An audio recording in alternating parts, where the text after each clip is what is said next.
Showbiz setiap hari Minggu live jam 8 pagi.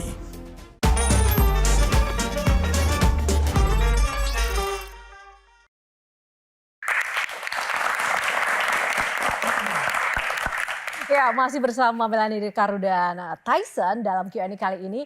Sosok Melanie Ricardo dan keluarganya ini kan ceria. Dia suka membuat orang tuh tertawa dengan gaya dan eksistensinya. Tapi seorang Melanie Ricardo itu pernah nggak sih menangis, bersedih, dan apa hal yang paling membuat resah? Yang paling bikin resah kalau buat aku sekarang setelah aku menjadi seorang ibu, kalau anakku lagi sakit for sure ya.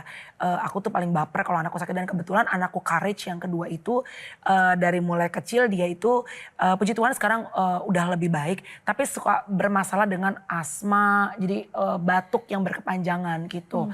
Dan badannya jadi kurus gitu kan, karena batuk kan capek gitu. Nah itu beberapa waktu kalau aku lagi harus kerja live, in the same time aku telepon di rumah, Courage kondisinya lagi batuk terus nonstop gitu, udah diuap, dinebu, terus gak berhenti-berhenti.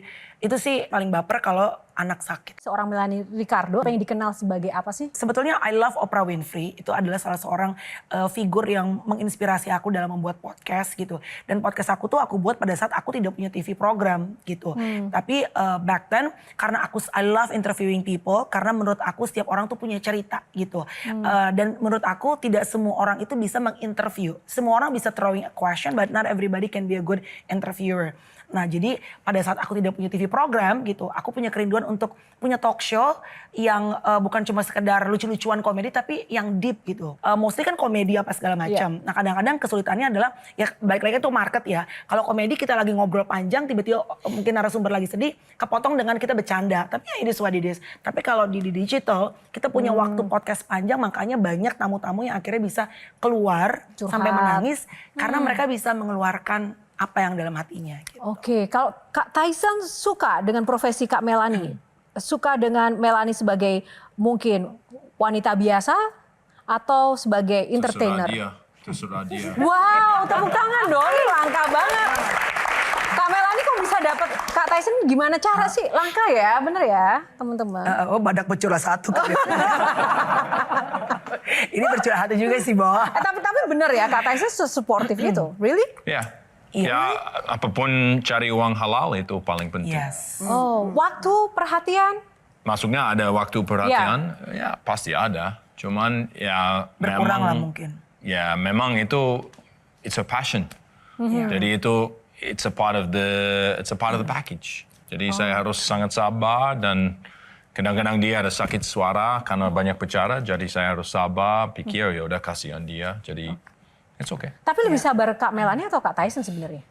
Mungkin depends sama keadaannya. Kalau misalnya sama anak-anak, mungkin aku lebih sabar. Tapi mungkin untuk masalah kehidupan secara general, Tyson tuh lebih sabar. Gitu. Oke. Pada saat Tyson sakit, operasi tumor jinak di kepala Mbak Mel, itu bagian daripada the lowest period of your life nggak?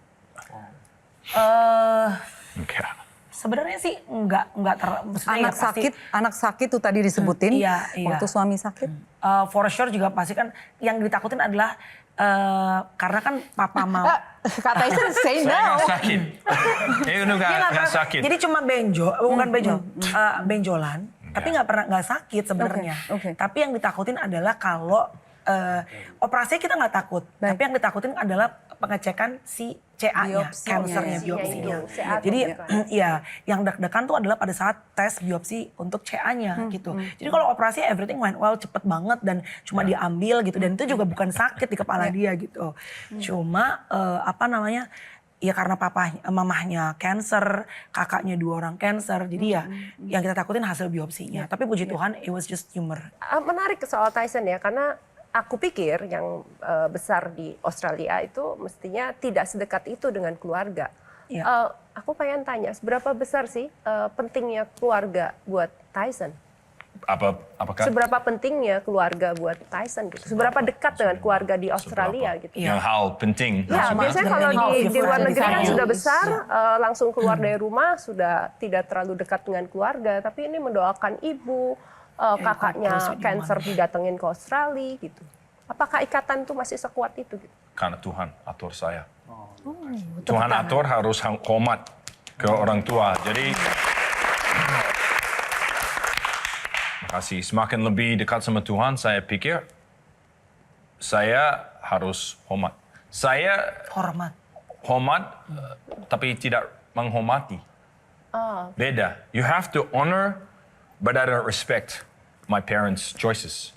Oh, choices-nya bisa berbeda. Choices beda. Saya sangat beda untuk hidup. Macam-macam. Tapi memang saya bicara sama orang tua, papa saya nggak sifatnya saya seperti terbuka. Oh, udah kita bicara, mati.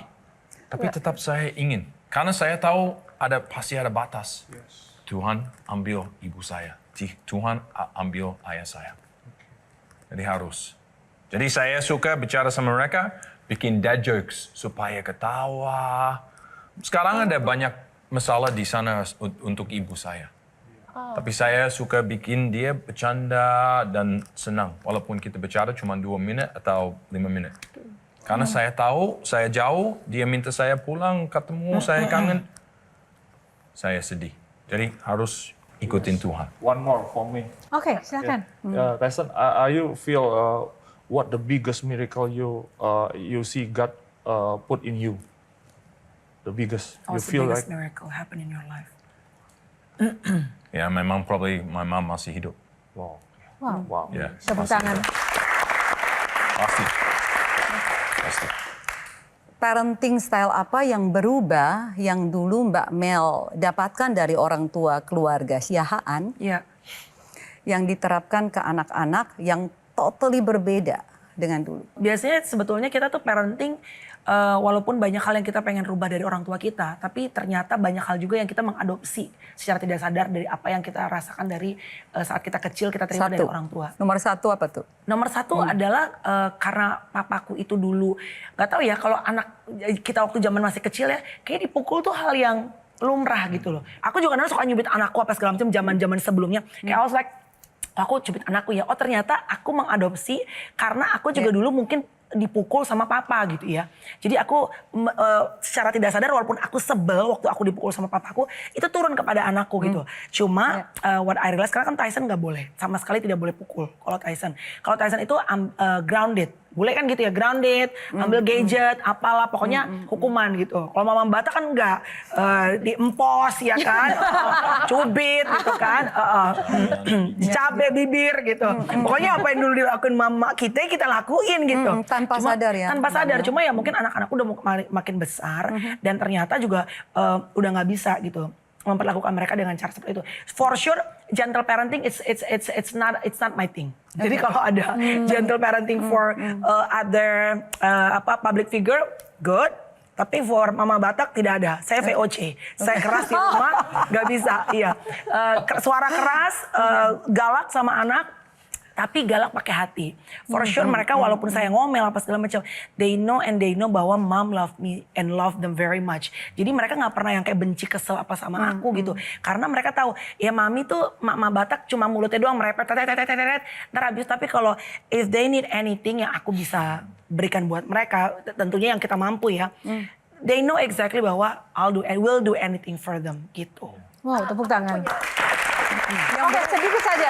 Yang berubah apa dong? Yang berubah apa yang nggak dilakukan? Yang berubah adalah memaksakan. Kalau dulu kan papaku waktu dulu aku harus sekolah hukum. Nggak boleh jadi penyiar radio, nggak boleh jadi padahal artis. cum laude ya lulusnya ya? Cum laude saya karena papa kan harus sekolah. Cuma kayak sekarang aku kan dari kecil pengen Chloe itu jadi artis.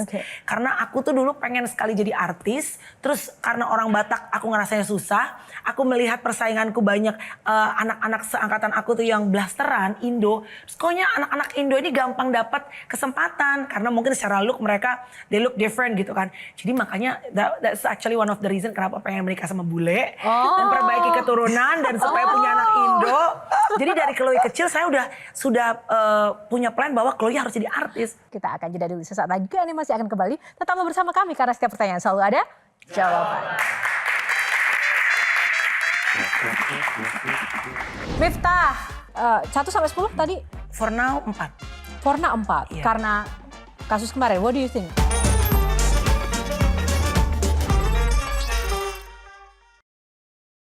Dari Sabang sampai Merauke berjajar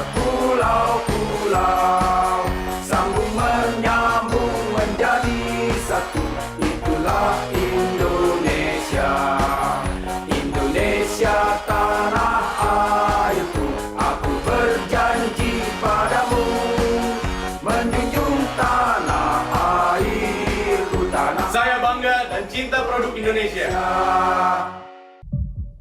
Fisik mereka disiapkan demi satu tekad. Jelajahi cara baru mendapatkan informasi. Download Metro TV Extend sekarang.